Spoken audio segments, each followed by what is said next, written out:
作為曾經東亞天空的絕對霸主，冷戰時代美學設計的巔峰，那個雙垂尾傳奇代號鷹的 F-15G 戰鬥機，卻在年底一場發生在沖繩以南的空中對峙中威風掃地。面對殲15戰機長達31分鐘的火控雷達鎖定， F-15G 全程沒有發射導彈反擊，甚至連像樣的規避動作都沒有，只得任人宰割。那麼對於飛機來說，被火控雷達照射究竟意味着什麼？ F-15G 又為何無法逃脫？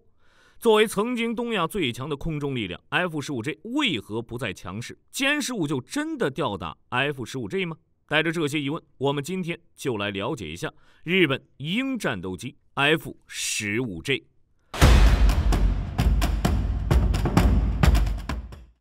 在進入正題之前，首先要明白什麼是火控雷達照射。飛機被火控雷達照射究竟意味着什麼？畢竟講戰鬥機嘛，就得把這件事掰開了揉碎了講。對於被照射這件事兒，很多朋友可能覺得不就是被雷達照了一下嗎？又沒掉塊肉，至於這麼大驚小怪嗎？哎，朋友，如果你這麼想，那你就太低估現代空戰的殘酷性了。在天上被火控雷達鎖定可沒那麼簡單。為了說明白這個事兒，得先聊聊雷達的工作原理。平時飛機在天上飛，雷達開的是搜索模式，它的天線就像個探照燈，左搖右擺，一圈一圈的掃。這時候雷達波束是寬的散的，它的目的是為了看清路況，知道周圍大概有些什麼東西。這時候如果你是被照的那一方，你的警報也會響，但那是一種低頻率的斷斷續續的嘟嘟嘟的聲音，它的意思是告訴你有人在四處亂瞅，你只是剛好被他瞄了一眼。但若是飛行員切換到单目標跟蹤模式，也就是我們說的火控雷達照射，那情況就完全变了。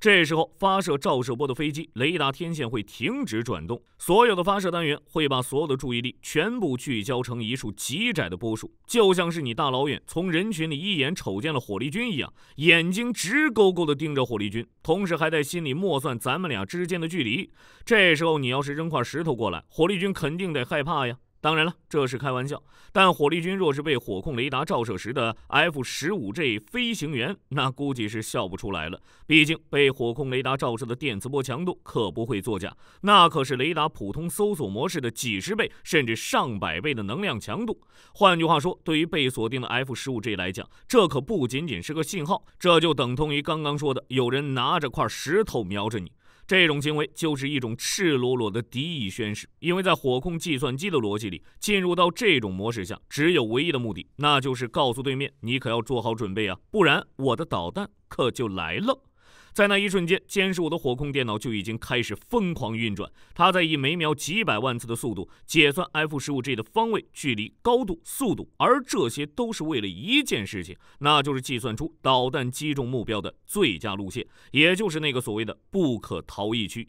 與此同時，殲15掛在機翼下的導彈導引頭已經通電預熱，陀螺儀開始旋轉，甚至導彈的冷卻劑已經開始加注，這些都是在為導彈的發射做準備。只要飛行員的大拇指輕輕按下那個紅色的按鈕，幾秒鐘後，這片天空就會淪為戰場。所以大家試着代入一下被火控雷達照射的 F-15G 飛行員當時的心理狀態，在2萬英尺的高空，在一個狹窄的座艙裡，耳邊一直發出那種像防空警報一樣連續不斷、尖銳刺耳的警告聲，每秒都在提醒着你，對方已經做好開火的準備了，能不能活下來全看对方的心情。這種將安全交給別人掌控的心理壓力根本就不是常人能忍耐的，可以說這就是一種心理上的受刑。所以你現在明白為什麼日本方面的反应那麼大了吧？因為在軍事系統的語言裡，這種局面基本上等同於 F-15G 的飛行員被別人把刀架在了脖子上。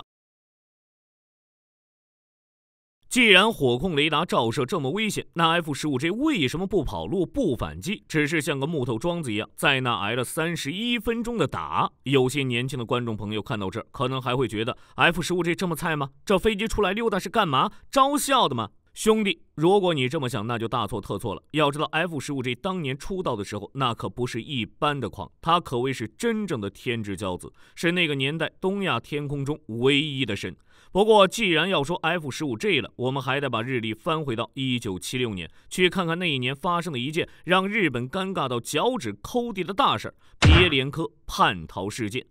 1976年9月6日，蘇聯飛行員維克多·別連科開着當時蘇聯最神秘、最強悍的米格25胡佛截擊機，突然闖入日本領空，想要叛逃到美國。當時日本的雷達雖然發現了他，但是日本航空自衛隊的 F4鬼怪戰鬥機拼了老命去追，結果連人家的尾氣都吃不上。這是為什麼呢？那自然是因為米格25可是能飛3馬赫的，就 F4鬼怪最大 2.23馬赫的速度，它吃尾氣都趕不上熱乎的。最後，這架蘇聯戰機就這麼大搖大擺地降落在了日本函館民用機場，甚至還差點撞上一架剛起飛的客機。這事兒雖然對以美國為首的陣營來說算是一件天大的好事，但對日本的刺激那可就太大了。這可真就是我家大門常打開，如同公共廁所了。別連科用事實證明了，人家蘇聯的飛機到日本觀光，那可真就是想來就來，想走就走，一點不帶客氣的。這件事最終成為了日本航空自衛隊的奇恥大辱。不過丟人歸丟人，這件事情過後也讓日本徹底清醒地意識到，自己手裡的 F4在蘇聯的新式戰機面前就是一群慢吞吞的靶子。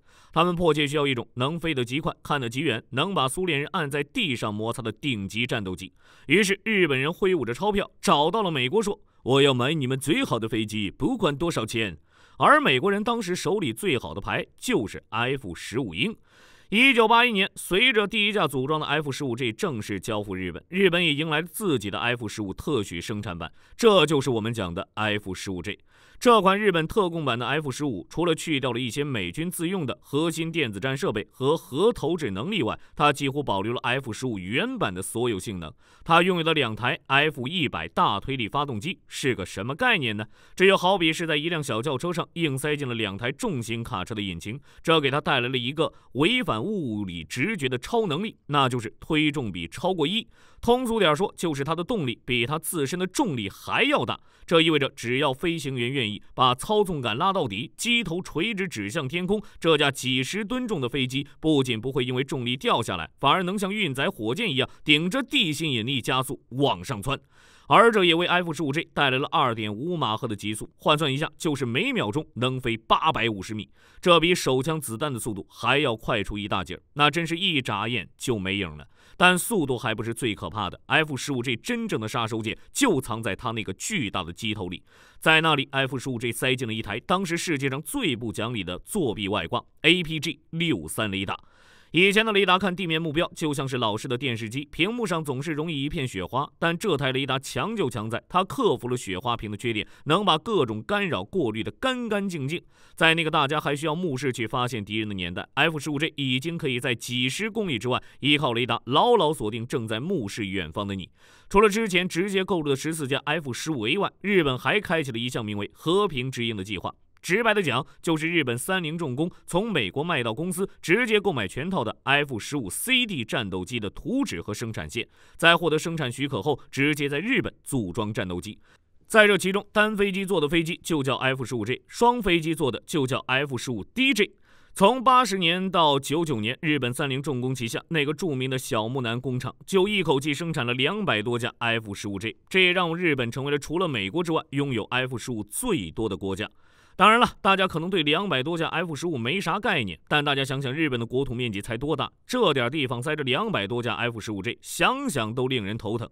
與之相比，在80年代甚至90年代初，當 F-15G 在東亞的天空呼嘯而過的時候，周圍的鄰居們都在飛什麼戰機呢？那時候的中國空軍主力還是數千架基於米格19仿制的殲6和基於米格21仿制的殲7，就連後來的魔改範本殲8戰機也沒多少架。這些飛機大部分甚至都沒有像樣的機載雷達，只能靠地面進行指揮引導，而他們的作戰範圍也就是以飛機飛行距離為半徑，在地圖上畫出的圓形範圍更是少得可憐。這些戰機一度被不少人戲稱為機場保衛者。當 F-15G 憑借 APG-63 雷達在100公里外就已經發現目標時，殲6、殲7的飛行員可能還得靠肉眼在空中去搜索敵人，雙方的差距整整跨越了一個時代。F-15G 在當時想打就打，想走就走，在東亞的天空擁有着絕對的自由。在那個年代，每當 F-15G 起飛，對於中國東南沿海的防空部隊來說，就是一次最高級別的警報。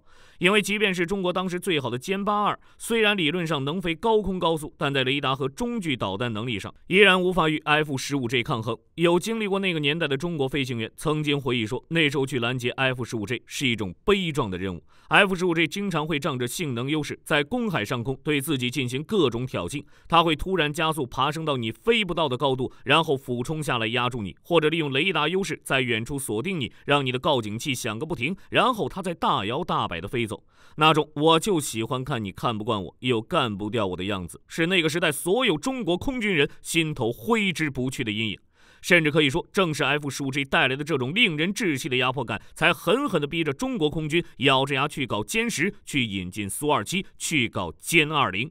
所以 F-15G 這位曾經的東亞霸主，他既是中國空軍最痛恨的對手，但從某種意義上說，他也是中國空軍最嚴厲的老師。但誰又能想到，30年河東，30年河西，那個曾經不可一世的霸主，如今卻在自己的主場被他曾經看不起的對手用火控雷達逼到了牆角。這中間到底發生了什麼？ F-15G 是怎麼把一手好牌打爛的？而殲15又是憑什麼完成這次逆襲的？咱們接着往下看。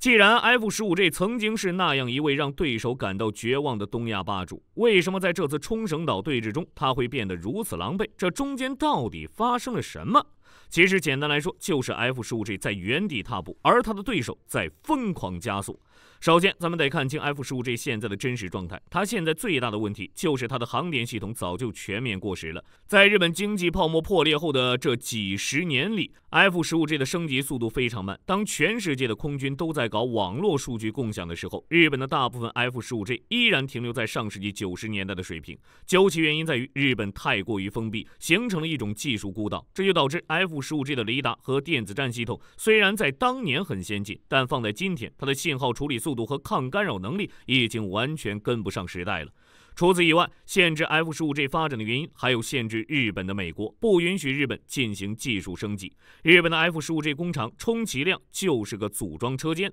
針對 F-15學習新技術，你還是洗洗睡吧。但不管怎麼說吧，現實的問題是，現在的空戰打的就是信息圈，誰的雷達看得遠，誰的計算機算得快，誰就能贏。但 F-15G 只能使用老式的機械掃描雷達，其不僅探測距離有限，而且一旦面對複雜的電子干擾，屏幕上就很容易丟失目標。這就好比大家都在拼技術，你卻還在靠手操。而反觀他的對手殲15飛煞，這幾年發生的變化是翻天覆地的。以前很多人覺得殲15就是仿制的蘇33，外形看着傻大黑粗，但這只是表象。中國空軍和海軍航空兵這幾年幹的最多的一件事，就是在保留了殲15機體平台的同時，把裡面的電子設備全部換成中國最新一代的產品。現在的殲15，特別是後期批次，裝備的可是有源相控陣雷達。這種雷達沒有機械轉動部分，掃描速度是光速，而且功率極大，看得遠，反應快，再加上它掛載的霹靂15遠程空導彈，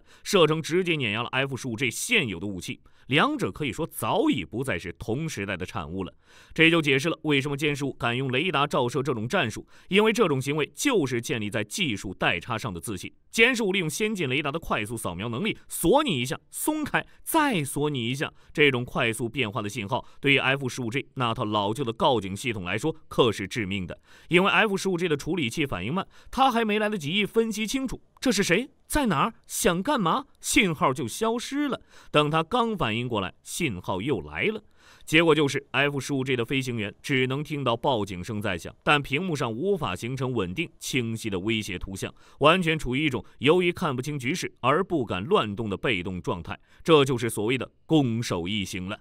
曾經的 F-15G 是靠着技術優勢壓制別人，現在的 F-15G 是因為技術落後被別人利用信息優勢壓制。看到這，很多朋友可能會覺得 F-15G 這下是徹底沒戲了，以後碰上殲15只能繞着走。但老話是怎麼講的？破船還有3斤釘呢。火力軍還是得講一句，千萬別把話說早了。如果那31分鐘的沉默被打破，如果真的爆發了全面空戰， F-15G 真的會輸嗎？那可真不一定。因為日本手裡其實還握着一張專門為了應對這種情況而準備的底牌，那就是 F-15GSI。一款基於 F-15J 的升級款戰機。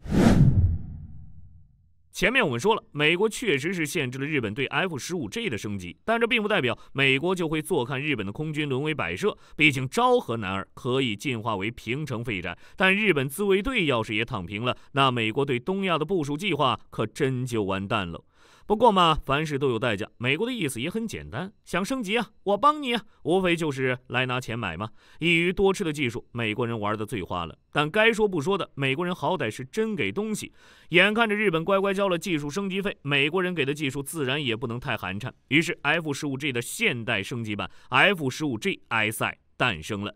這個聽起來有點中二的名字，全稱叫做日本超級攔截機。雖說外面套的殼跟幾十年前的沒什麼變化，但在這項昂貴的升級計劃裡 ，F-15J 的舊設備可是被套得乾乾淨淨，直接塞進了美軍最新的 F-15EX 同款裝備。那這款升級套餐給 F-15J 帶來了什麼變化呢？首先 F-15J 的眼睛換了，之前的老舊雷達換成了 APG-821 有源相控阵雷達。這雷達有多猛？這麼說吧，在單純的視力上，它比 F-35還要猛。憑什麼？就憑 F-15J 臉大。雷達這玩意兒其實也講究大力出奇蹟。F-15J 是個重型機，機頭寬得像個大臉盆，而 F-35為了隱身，機頭做的比較秀氣，這就意味着 F-15J 的升級能塞進更多的發射組件。如果說 F-35有1000只小眼睛，那 F-15J 就能塞進1500只。小眼睛越多，功率越大。在幾百公里外 ，F-35可能還在眯着眼找敵人在哪兒 ，F-15J 就已經瞪着大眼盯着你了。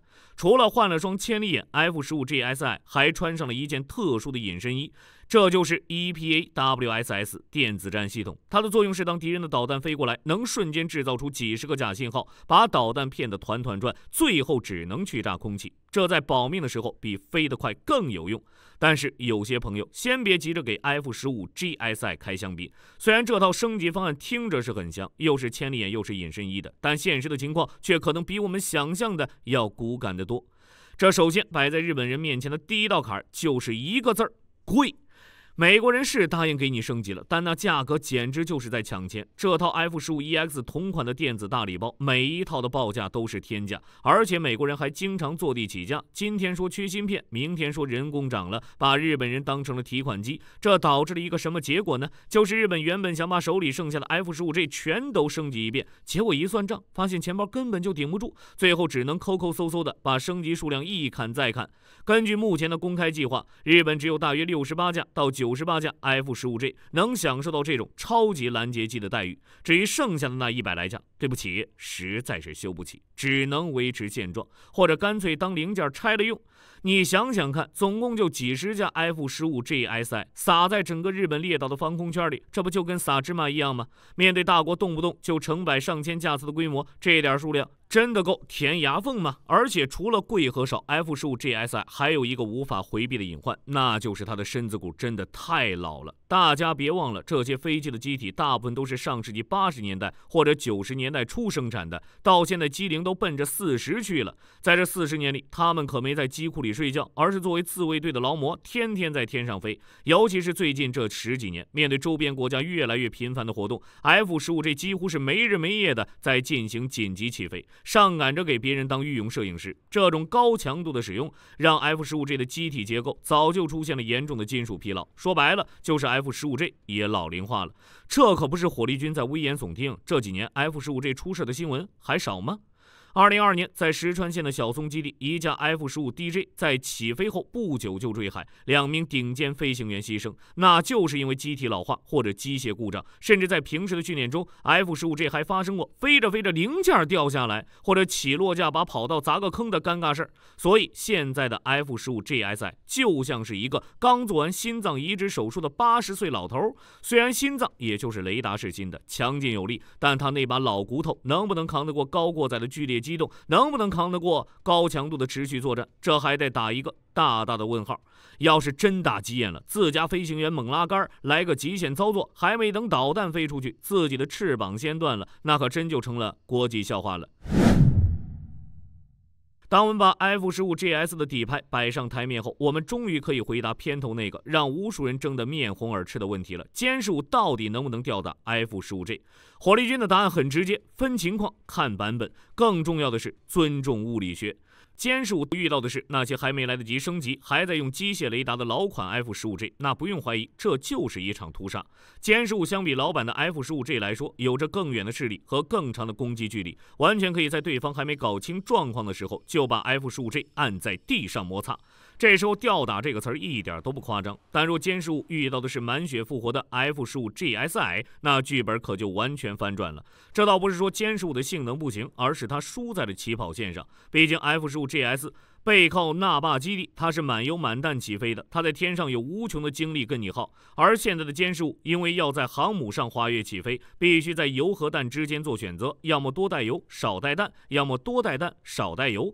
它在天上的每一秒鐘都要精打細算，在超视距空戰这種高端局里，油多就是正義，载弹量就是真理。一個吃飽喝足的 F-15GSI 面對一個為了省油不敢亂動、掛着重型導彈就飛不遠的殲15，你說殲15吊打 F-15GSI， 這明顯是不現實的。這時候的殲15，哪怕導彈射程再遠，可能還沒飛到有效殺傷區，自己就得先掉頭回去加油了。所以結論就是在 F-15GSI 面前，現階段的殲15很難占到便宜。但無論怎樣 ，F-15G 這位曾經不可一世的東亞霸主，在歲月的侵蝕和技術的迭代面前，已經是在被迫用最昂貴的手術來續命了。而殲15可還不是中國艦載機的最終版本。如今的戰場，它是體系的對抗，是工業能力的較量，更是对物理極限的挑戰。F-15GSI 雖然強，但它終究是舊時代的殘陽；而殲15雖然有短板，但別忘了它的身後那艘也是平直甲板、帶着電磁彈射的福建艦，以及傳說中的隱身艦載機正在趕來的路上。當彈射型的殲15T 甚至是殲35滿油滿彈升空的那一刻，殲15GSI 手裡那點僅存的優勢恐怕也就真的到頭了。好了，關於 F-15G 與殲15的這場恩怨，今天就為大家復盤到這裡。你覺得日本空自接下來會用什麼舉措來加強自身的空中力量？歡迎在評論區留下你的看法。如果你喜歡這期硬核長視頻，別忘了長按點讚，關注火力軍。我們下期再見。好的，各位觀眾朋友們，我們頻道一直在聊真實的軍事資訊和武器裝備，後台也經常有朋友問，有沒有值得推薦的入門級模型？今天就和大家分享一款近期接觸到的產品。首先，它的外形還原度做得相當不錯，比例準確，武器上的一些關鍵細節和標識也都有體現，材質也說得過去，打在手上有不錯的分量感。其次，它具備一定的可動性，對於理解基礎操作原理有一定幫助，讓它不僅是個靜態擺件。綜合它的做工和可玩性來看，價格確實比較親民。對於想入門模型收藏，或者單純想在桌上貼一個擺件的朋友來說，是一個性價比很高的選擇。商品鏈接已經給你們上了，感興趣的朋友可以自行了解。